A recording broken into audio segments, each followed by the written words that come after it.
আপনি কি আপনার হাতের মোবাইলটি বিক্রি করতে চাচ্ছেন? যদি আপনি আপনার হাতের মোবাইলটি বিক্রি করতে চান, তাহলে আপনি ডিলাক্সি.com মার্কেট প্লেসে এসে একটা পোস্ট করে রাখবেন কষ্ট করে। আজকের ভিডিওটা দেখলে আপনি বুঝতে পারবেন কিভাবে ডিলাক্সি.com ওয়েবসাইটে আপনার মোবাইল ফোনটি সেল করার জন্য পোস্ট করবেন। এখানে দেখতে পাচ্ছেন আমি ওয়েবসাইটটিতে চলে আসছি। আপনি যদি ব্রাউজারে যান, ব্রাউজারে গিয়ে লিখবেন ডিলাক্সি.com। আপনি ব্রাউজারে ডিলাক্সি.com লিখলে কিন্তু ডিলাক্সি.com ওয়েবসাইটে চলে আসবেন। ওয়েবসাইটে আসার পর আপনি এরকম একটা ইন্টারফেস দেখতে পাবেন। এখন হচ্ছে আপনি দেখতে পাচ্ছেন উপরে লগইন এবং কি জয়েন। আপনার যদি অ্যাকাউন্ট না থাকে আপনি প্রথমবার জয়েনে ক্লিক করে দিবেন। জয়েনে ক্লিক করার পর আপনাকে এরকম একটা ফর্ম দিবে। ফর্মটি সুন্দরভাবে ফিল আপ করে দিবেন। এখানে দেখতে পাচ্ছেন ইউজার নেম। ইউজার নেম হচ্ছে আপনার নাম লিখে ২ একটা সংখ্যা এড করে দিবেন। ইমেইল, আপনার ইমেইল অ্যাড্রেসটি বসিয়ে দিবেন। তারপর একটি পাসওয়ার্ড দিয়ে দিবেন। ইউজার নেম, ইমেইল এবং পাসওয়ার্ড দেওয়ার পর আপনি এখানে ক্রিয়েট অ্যাকাউন্টে ক্লিক করে দিলে কিন্তু আপনার অ্যাকাউন্টটি ক্রিয়েট করা হয়ে যাবে।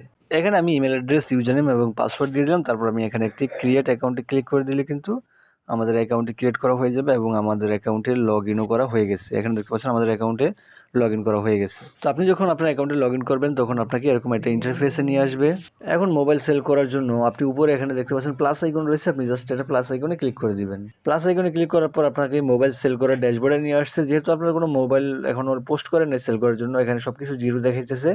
অর্থাৎ আপনি যদি একটা মোবাইল সেল করার জন্য পোস্ট করেন, সেই পোস্টে কতটা ভিউজ আসছে, কতটা ক্লিক আসছে, কতজন হচ্ছে ওই মানে পোস্ট থেকে মেসেজ করছে, তারপর হচ্ছে কতজন ফেভারিট অ্যাড করছে, সমস্ত অ্যানালিটিক্স আপনি এখানে দেখতে পারবেন। তো পোস্ট করার জন্য উপরে এখানে দেখতে পাচ্ছেন লিস্ট মোবাইল একটা বাটন রয়েছে। আপনি জাস্ট বাটনের উপর একটা ক্লিক করে দিবেন। বাটনটার উপর ক্লিক করে দেওয়ার পর আপনাকে একটা ফর্ম দিবে। আপনি ফর্মটি সুন্দরভাবে সবকিছু ফিল আপ করে দিবেন। এখানে প্রথমে ক্যাটাগরি এবং সাব ক্যাটাগরি কিছু করার প্রয়োজন নেই। আপনি হচ্ছে ব্র্যান্ড, আপনার মোবাইলটা কোন ব্র্যান্ডের আপনি সেই ব্র্যান্ডটা এখানে লিখে দিবেন। তো আমি একটি মোবাইল সেল করতে চাচ্ছি, সেটা হচ্ছে আইফোন ব্র্যান্ড। আমি জাস্ট এখানে ক্লিক করব। ক্লিক করে দিলে এখানে অ্যাপেল সিলেক্ট করে দিব। তারপর হচ্ছে ব্র্যান্ডের নামটা এখান থেকে লিখে দিতে সিলেক্ট করে দিতে হবে। আমি জাস্ট ক্লিক করব। ক্লিক করলে হচ্ছে এটা হচ্ছে আইফোন এক্সএস ম্যাক্স। আমি জাস্ট এখান থেকে সিলেক্ট করে দিব।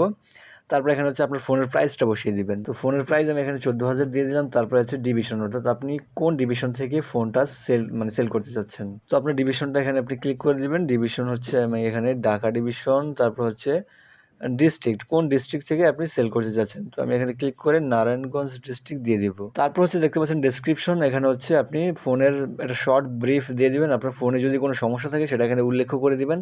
আর যদি কোনো সমস্যা না থাকে তাহলে আপনি ফুল ফ্রেশ এই কথাটাও লিখে দিবেন। প্লাস আরও অন্যান্য যদি কোনো ইনফরমেশন দেওয়ার মানে আপনার যে কিনবে তাকে জানানোর প্রয়োজন হয়ে থাকে সেটা আপনি এখানে লিখে দেবেন।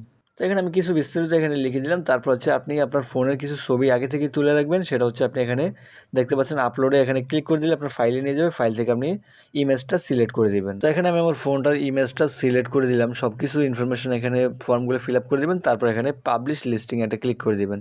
তো পাবলিশ লিস্টিংয়ে ক্লিক করার পর হচ্ছে আপনার এখানে হোয়াটসঅ্যাপ নাম্বারটা আপনার এখানে অ্যাড করে দিতে হবে। এখানে হোয়াটসঅ্যাপ নাম্বার অ্যাড করে দিলে যিনি কিনবে তিনি আপনাকে হোয়াটসঅ্যাপে খুব ইজিলি মেসেজ করতে পারবে। তো এখানে আমি হোয়াটসঅ্যাপ নাম্বারটা অ্যাড করে দিলাম। তারপর এখানে সেভ অ্যান্ড কন্টিনিউতে ক্লিক করে দেবো। তো এখন হোয়াটসঅ্যাপ নাম্বারটা সেভ হয়ে গেছে। এখন আমি পাবলিশ লিস্টিংয়ে ক্লিক করে দেবো।